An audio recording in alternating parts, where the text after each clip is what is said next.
Birhen pa ako nang pumatol ako sa amo ko. Dahil ambisyon ko ang yumaman. Subalit di ko inaasahan ang gagawin niya sa akin. Matapos kong ibigay sa kanya ang aking pagkababae. Ako si Maya. 29 years old ng Zamboanga, kasambahay ako dati ng mayamang pamilya sa Maynila. Tagapasig ako dati kasama ang mama ko, nakatulong din. Nang mamatay si mama sa sakit sa baga, nag-apply ako sa anak ng dati niyang amo at tinanggap naman ako. Noon ay mag-18 years old pa lang ako. At hindi na din nag-aaral pero natapos ko naman ang high school. Nagkatulong ako para wala na akong masyadong iisipin pa sa araw-araw na gastusin.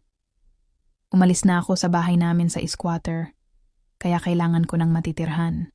Bilang kasambahay ay stay-in ako kaya libre bahay at pagkain pa. Wala din akong buwanang babayaran na tubig at ilaw. Maitatabi ko pa ang malaking bahagi ng sweldo ko. Edad 20 ako nang magsimula ng magparamdam sa akin ng amo kong lalaki.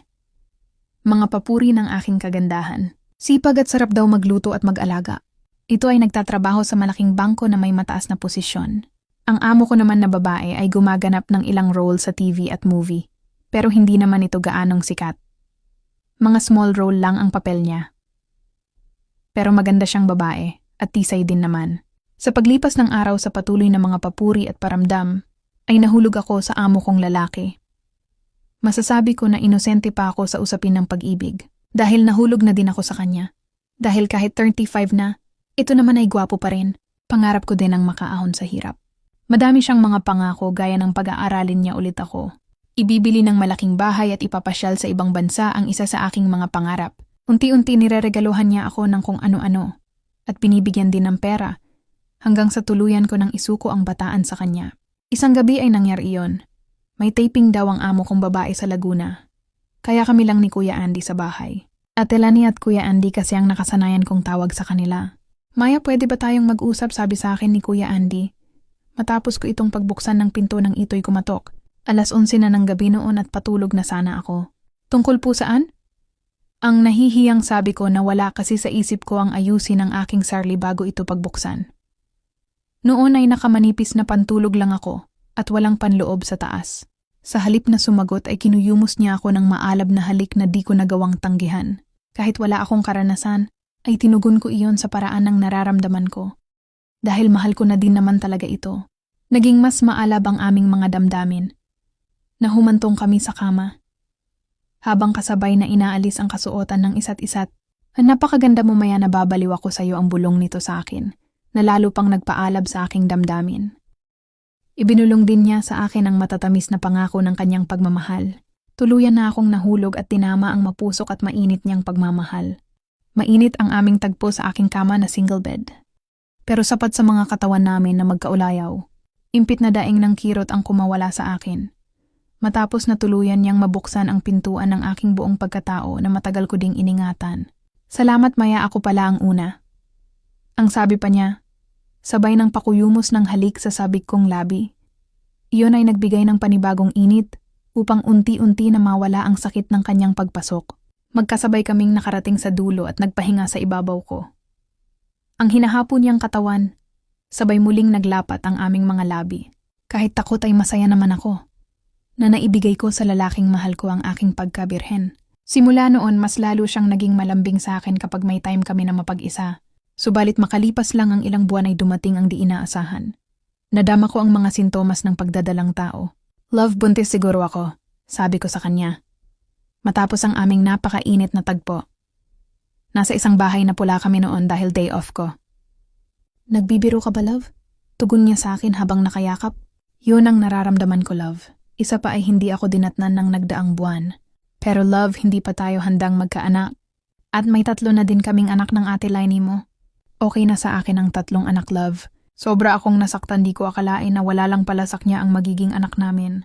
Nang oras ding yun, lumabas siya saglit, pagbalik ay may dala ng pregnancy test na agad niyang pinasubok sa akin at nag-positive. Kaagad siyang nag-aya na lumabas na. Hindi na din namin tinapos ang 3 hours. Sinabihan niya ako na makitulog na lang muna sa friend ko at uuwi na siya sa house. Pagbalik ko sa bahay nila kinabukasan ay malamig na ang pakikitungo nito sa akin. Hanggang sa bago mag 3 months ang tiyan ko, ay kinausap niya ako. Magpaalam daw ako ng maayos sa amo kong babae na aalis na sa trabaho at uuwi na sa kaanak sa province. Sinunod ko naman siya kahit di ko alam ang next na mangyayari. Ang sumunod ay may binigay siya sa aking address sa Mandaluyong. Punta daw ako doon sa kaanak niya. At sa kanila muna ako. Habang di pa nanganganak, at doon niya ako pupuntahan.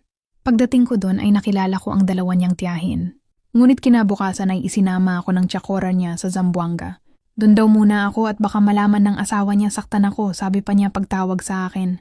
Malayong biyahe at lakad papunta sa bahay ng tiyan niya. Tia Cora, malayo pa po ba ang sakit na po ng tiyan ko? Sabi ko pa habang binabagtas namin ang daan paakyat ng bundok. Malapit na tayo anak, mga 5 minuto. Minuto na lakad na lang. Taang tao lang kasi ang papunta kina Tia Cora. Medyo malayo iyon sa kalsada. Pagdating namin sa kubo nito na malinis at maaliwalas naman, ay sinubukan kong tawagan si Kuya Andy. Anak, walang signal dito. Sabi naman ni Tia Cora. Ilang araw na ako sa bundok, wala. Man lang balita kung kailan ako pupuntahan ni Kuya Andy. Nagkakalapit na din ang loob namin ni Tia Cora. Mabait ito, parang aking ina. Anak, sigurado ka na ba na gusto mong alisin ang bata sa iyong sinapupunan? Ano po bang sinasabi mo, Tia? Anak ko po ito at mahal na mahal ko. Hindi ba't kaya ka pinasundo sa akin ng pamangkin ko ay para tulungan kayo? Naalisin ang bata sa sinapupunan mo? Umawa ka, Tia Cora, wag mong sasaktan ang anak ko. Hindi ko po alam ang plano ni Andy. Sige na iha, pag-usapan natin ang dapat gawin dyan. Pero hindi dapat malaman ni Andy na hindi ko siya tinulungan. Magstay ka dito at aalagan kita habang naghahanap ako ng pwedeng tumulong sa atin para makahanap ng pansamantala mong matitirhan sa bayan. Matinding galit ang naramdaman ko kay Andy dahil gusto pala niyang patayin ang aming anak. Doon sinabi ni Tia Cora na manghihilot daw siya at kaya din niya mag-alis ng baby sa tiyan sa pamamagitan ng pagpapainom ng makabuhay at ilang ulit na paghihilot hanggang sa duguin ang ina.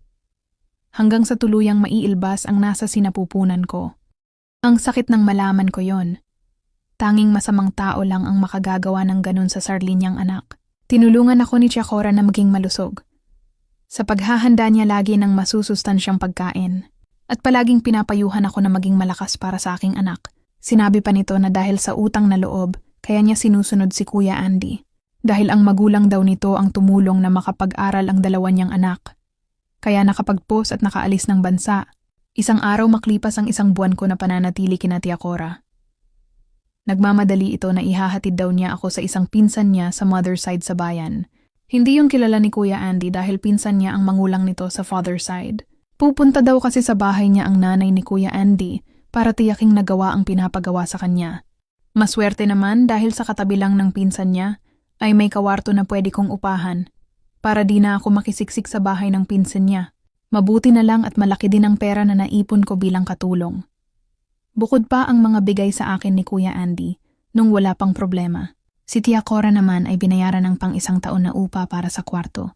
Galing daw ang pera niya kay Kuya Andy, bayadsak niya. Naging maayos ang paninirahan ko sa bayan. Sa katabi ng kwarto ko ay may naupahan naman ako na pwedeng pagtindahan ng mga merinda. At nang tumagal ay lutong ulam na din. Kumuha na din ako ng 2 na nakakatulong dahil laging ubos mga paninda ko. Maganda ang aking pwesto at siguro ay swerte ang baby ko. Hanggang makapanganak na din ako ng isang lalaki na sobrang kamukha ni Kuya Andy. Nagpatuloy ang business ko na mas lumakas pa dumami ang putahe. Malakas din ang merienda. Ang baby ko ay inaalagaan ng pinsan ni Tia Cora na kalapit bahay ko lang. Madalas ako bisitahin ni Tia Cora. Si Kuya Andy daw ay di na nagparamdam. Matapos niyang tiyakin sa nanay nito na wala na ang sanggol at ako daw ay umuwi sa province ng namatay kong ina. Ngayon po ay 7 taon na ang mabilis na lumipas. Napakalayo na ng buhay ko sa dati. May sarili na akong malaking bahay sa sakyan, restaurant, water refilling station, 10-door up and down apartment, savings sa bangko, at 2 na ang anak ko. Siyempre meron akong isang napakabait na asawa at napaka-supportive na biyenan na kasama ko nang nakatira sa bahay, na walang iba, kundi si Tia Cora, na ngayon ay Mama Cora na. Yes po, ang asawa ko ay walang iba kundi ang panganay na anak niya na engineer sa Italia. Ilang beses na din kami nakapunta doon ng mga bata at ni Mama Cora. Pero mas nais pa din namin ang manirahan sa Pilipinas. Ngayon ay nagpapasalamat ako. Dahil pwede naman palang matupad ang aking mga pangarap. Nang hindi ko kailangang ibenta ang dangal ko. Takot sa Diyos, tiwala sa sarili, sipag, paninindigan, at dasal. Iyon ang ginawa ko para maabot ko ang aking mga pangarap. Maraming salamat po at sanay kapulutan ng aral ang aking kwento. Sender Maya ng Zamboanga.